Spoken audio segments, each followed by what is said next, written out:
నమస్తే సార్. నమస్తే సార్. మా అహింస మెడిటేషన్ ఛానల్కి మీకు స్వాగతం సార్. అలాగే మా అహింస మెడిటేషన్ ఛానల్ యొక్క ప్రేక్షకులతో మీ యొక్క ధ్యాన అనుభవాలను తెలియజేస్తారని కోరుకుంటూ మీ పేరు మీ ఊరితో ప్రారంభించండి సార్. ముందుగా ఏఎంసీ మెడిటేషన్ ఛానల్కి నా యొక్క హృదయపూర్వక నమస్కారాలు. ఏఎంసీ అండి మాది, పిఎంసీ. ఏఎంసీ అహింస కదా, ఏఎంసీ అహింస మెడిటేషన్ ఛానల్. అద్భుతమైన పేరు దీనికి పెట్టడం చాలా ఆనందంగా ఉంది. ఎందువల్లంటే పత్రి గారి యొక్క మూల సిద్ధాంతాలు, 2 సిద్ధాంతాలు ధ్యానము, అహింస. ఈ భూమి మీద ప్రతి జీవి ఆనందంగా ఉండాలి, ఏ జీవి హింసించబడకూడదనే అతని యొక్క లక్ష్యాన్ని అందరము తీసుకెళ్తున్నాము. మీరు దీన్నే ఉద్దేశపూర్వకంగా తీసుకొని ఈ యొక్క ఛానల్ని పెట్టడం చాలా ఆనందంగా ఉంది మాకు. Thank you sir, thank you so much sir. మీరు ధ్యానంలోకి ఎప్పుడు వచ్చారు సార్?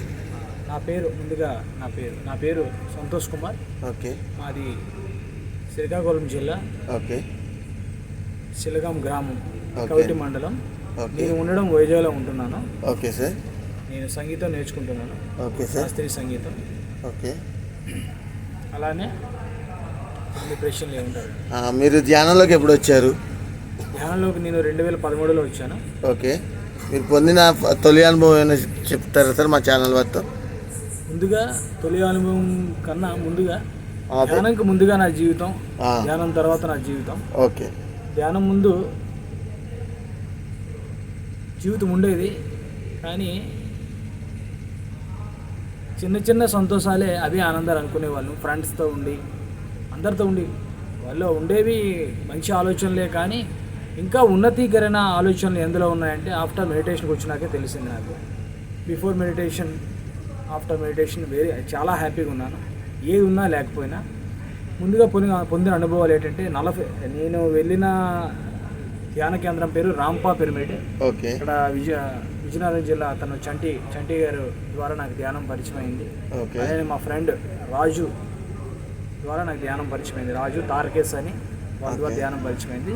40 రోజుల ధ్యానం ముందుగానే మేము పరిచయం అయినట్టు 40 రోజులు ధ్యానం ప్రారంభించారు. ధ్యానం ప్రారంభించి వారం రోజులు 7వ రోజునే నేను శాకాహారిగా మారిపోయాను. Super sir, really great sir. 40 రోజుల ధ్యానంలో last 10 days or 20 days before 3 hours ఒకే సిట్టింగ్ కూర్చున్నాను. Okay sir. అందులో అప్పుడే నేను థాట్లెస్ స్టేజ్ అంటే ఆ శూన్య స్థితి పొందాను. ఆ శూన్య స్థితిలో చాలా ఆనందం పొందాను. నెక్స్ట్ అసలు ధ్యాన స్థితి అంటే ఏంటి, అందులో ఎంత ఆనందం ఉంటుంది అనేది అప్పుడు నేను ఆ స్థితి పొందగలిగాను. అలానే అప్పటి నుంచి ధ్యానాన్ని వదలకూడదు.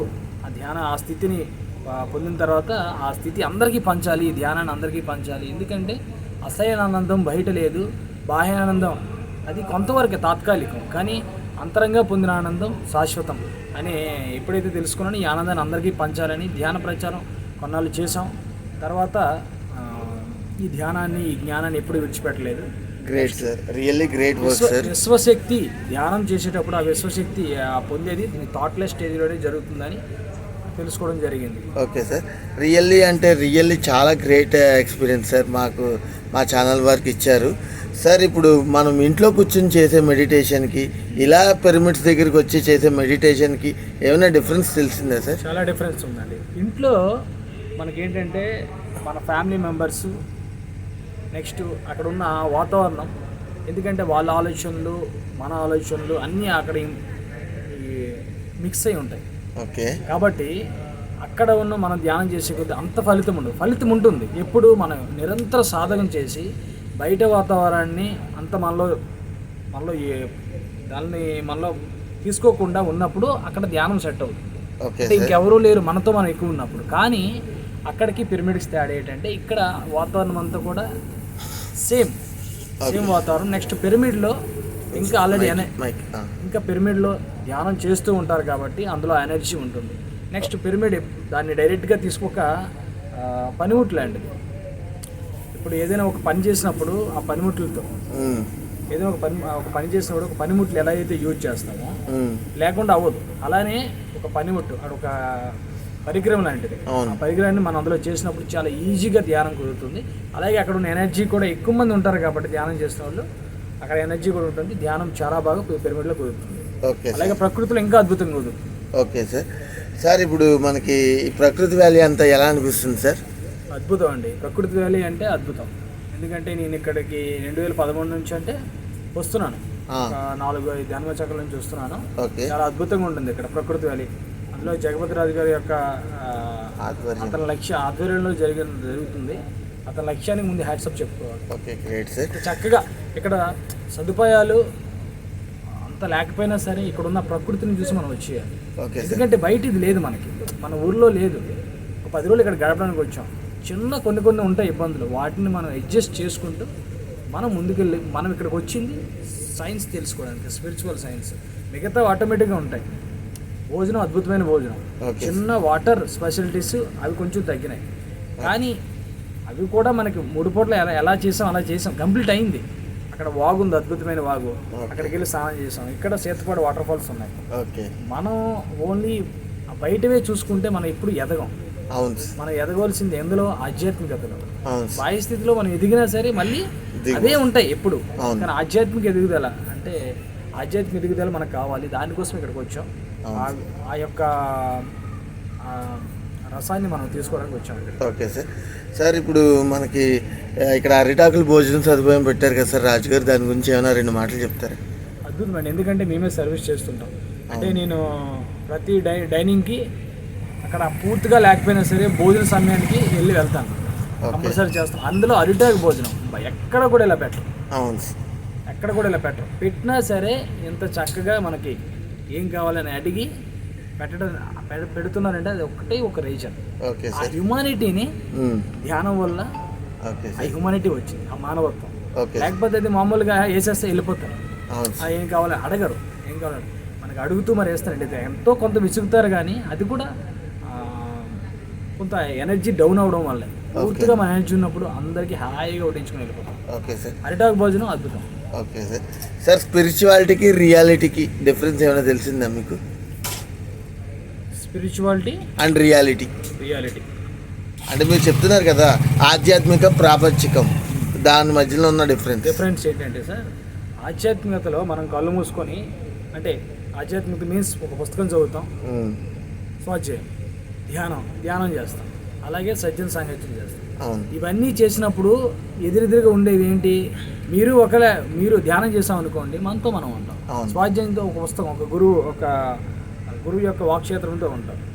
మీన్స్ అతని అనుభవం మీద ఒక సారంతో ఉంటాం కాబట్టి ఒకే ఎనర్జీ హాయిగా ఉంటుంది. నెక్స్ట్ సజ్జన సాంగత్యం. ఇప్పుడు మన ఇద్దరు ఉన్నాం. మీరు ధ్యానం చేస్తారు, నేను ధ్యానం చేస్తాం. డిస్టర్బెన్స్ ఎక్కువ ఉండదు. ఎప్పుడైతే ప్రాపంచికతలోకి వెళ్ళామో ఈ 3 యొక్క సారం మనలో ఉంటే వాళ్ళతో డీల్ చేయగలం. Okay sir. That is means spirituality. Reality ఏంటంటే స్పిరిచువాలిటీలో మనం అన్నీ పొందుతాం, రియాలిటీలో అక్కడ మనం దాన్ని అప్లై చేస్తే మాత్రమే అక్కడ మార్పు అనేది వస్తుంది. That is the reality. అవును సార్. ఇప్పుడు లైక్ ఇప్పుడు మనం ఎలా అంటున్నామంటే, ఇప్పుడు మనకి చాలామంది యువతలు ఉన్నారు, వాళ్ళందరికీ రావాలని చెయ్యాలి, ఇలా పాల్గొనాలని ఉంటుంది, కానీ వాళ్ళని ఎక్కడో తెలీదు పాపం. ఏదో అంటే వాళ్ళకి ఇందులోకి వెళ్తే ఏమవుతుంది, మనం అయినా మాయలో పడిపోతామా అన్న ఫీలింగ్ ఉండిపోద్ది కదా. అలాంటి నేటి యువతరానికి మీరు ఇచ్చే సలహా ధ్యానం గురించి?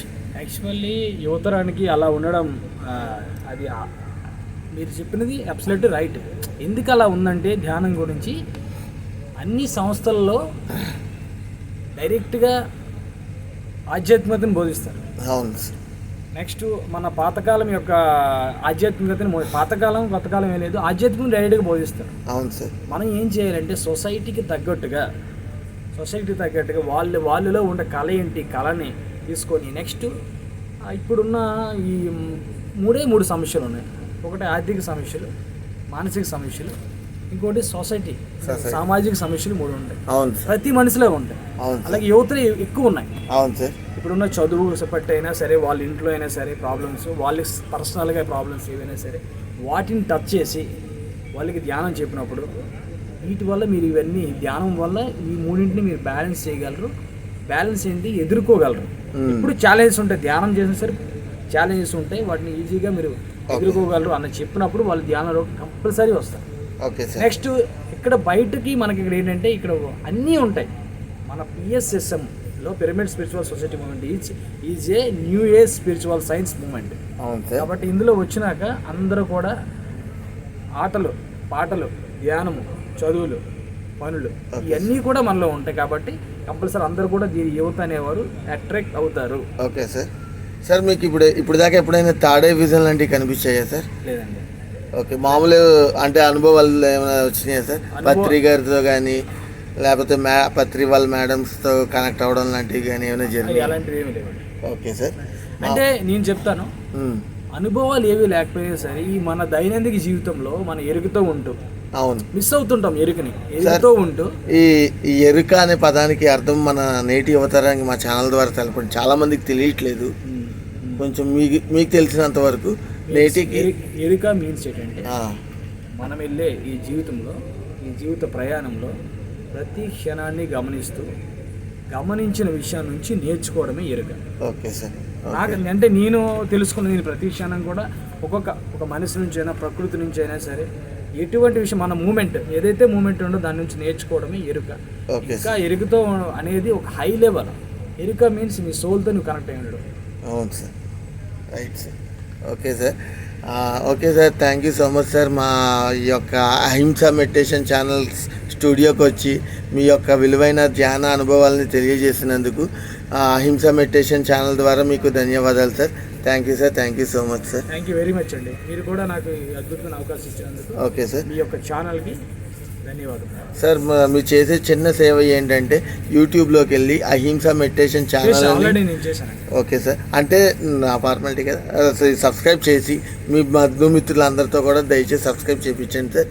Thank you sir. Thank you so much. తప్పకుండా అండి, కంపల్సరీ చేస్తాను.